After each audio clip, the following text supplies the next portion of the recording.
I can see a day when there's no more crying. Okay, we're back. I was hoping as the days went by, as we're getting closer and closer to wrap up for the 90 days, that the videos would get shorter and it would be less of me and more of you. But there's something that's come to my attention that I really need to address. I just woke up and it was on my mind, and you know, if I feel something in my spirit, I'm going to address it. So let me share this with you. There's a book by Kirk Patterson, and the book is called Influencers.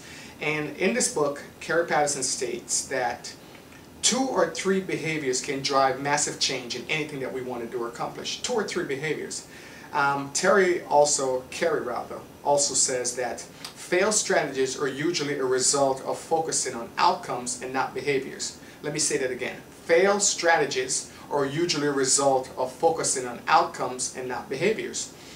And the third thing that Carey says is change a few vital behaviors and past problems can topple. If you change a few vital behaviors, past problems can topple. Let's look at the second one. Failed strategies are usually results of focusing on outcomes and not behaviors. Failed strategies are usually a result of focusing on outcomes and not behaviors. This BlackBerry is kind of heavy. I never carried it in this pocket before. Okay, get rid of that. That probably should have been a blooper outtake, but it's not going to happen. We're going to just go straight through with this. Okay, so here's what I want to share with you. A lot of times when we're looking to change our lives, and we're smart people, we understand that, okay, these are the results, these are the habits, or these are the behaviors that lead to results. Let's use losing weight, for example. If you're looking to lose weight and someone said to you, well, you know, probably you should start by changing the habits for your breakfast. Instead of having an egg McMuffin with the sausage and the pancakes and the orange juice, why not have juice 4 or 5 carrots and just have a glass of carrot juice? So you decide, okay, that sounds like a good strategy. And this morning you have a carrot juice and you step on the scale, your weight hasn't changed. Tomorrow you have another glass of carrot juice, you step on the scale, your weight hasn't changed. By the 3rd morning when you step on the scale, you're discouraged. By the 4th morning, you're not drinking carrot juice anymore, you're back to doing what you're doing because you're so focused on the outcome and you're not giving the strategy at time, or the behavior rather, enough time to work. Let me give you a story from my life, how I found out about this principle. When I first started in poetry, I was selling my books on the street. I published a book and I decided to sell it on the street. Now a friend of mine, he was already selling books on the street in New York. So I called him and he said, yeah, that would be fun, let's get together and we'll do it. You'll take one side of the block and I'll take the other side of the block and we'll just walk down the street and we'll do it. Nostrum Avenue in Brooklyn. So we met in Brooklyn and we started selling books. Now I know I'm a strong salesperson. I could sell ice to an Eskimo. So I'm very confident in what I'm doing. He's not into sales, he's just selling his books. By the time we finished and we got to the end of this long block and we came over to add up to see what we did, he sold about maybe 10 or 15 more books than I did. And I'm saying, what am I doing wrong? Because I spoke to people and all I did was sold 3 books because I was focused on the outcome. That's what I did, I sold 3 books. He said, look Kirk, you're going about this all wrong. You're a salesperson and you're trying to close the sales.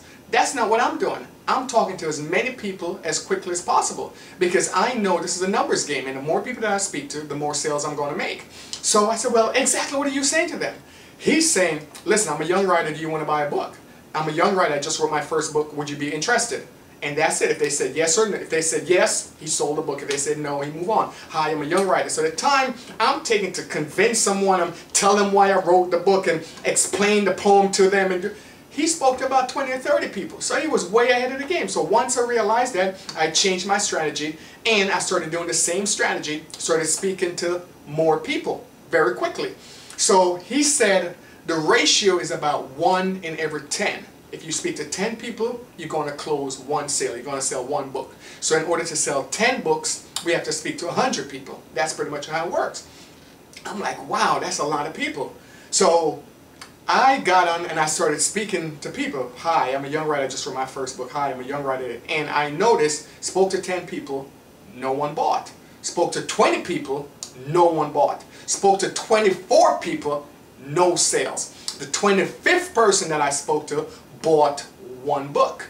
When I got to number 30, that person bought 2 books. So after speaking to 30 people, I sold 3 books. That's exactly what he said. You'll sell 1 in 10. So the ratio worked. But look at it. If I were focused on outcome, and after speaking to 20 people, no results. After speaking to 24 people, no results, I would have gave up.